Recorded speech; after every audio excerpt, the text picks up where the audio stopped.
Today's question came from a client that has a collection of antiques, and the question was, should I schedule my antiques, and what's the difference between the coverage under my homeowner's policy alone versus scheduling? It's a great question, and one we entertain often for collectibles. The idea behind scheduling things is to put a certain value, establish a value for a certain type of item. Your homeowner's policy provides you with actual cash value, but in most cases, replacement cost coverage. What does that mean in the terms of an antique or a collectible? If you have an old 100-year-old oak dining room table and it's damaged, under a schedule you can establish a value for that table that would be paid out or find one of similar kind and quality. Whereas with replacement costs, we would just go get a new oak table and replace it with a modern table.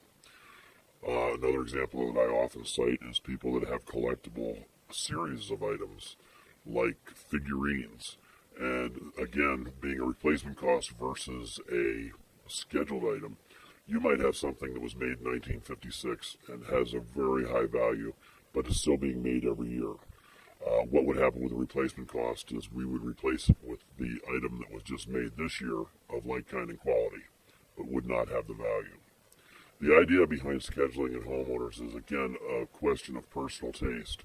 There are items that I have in my house that have more sentimental value than they have value, and it's, to me, not worth the cost of scheduling it. If I lost the item, I probably wouldn't seek to replace it. But if you do have collectibles and you would want to replace them, or you would want to establish a value prior to loss, then it is a very good way for you to do that. And I would suggest that you talk to your insurance agent, and hopefully that's us at Diversified Insurance Service. Thanks for a great question.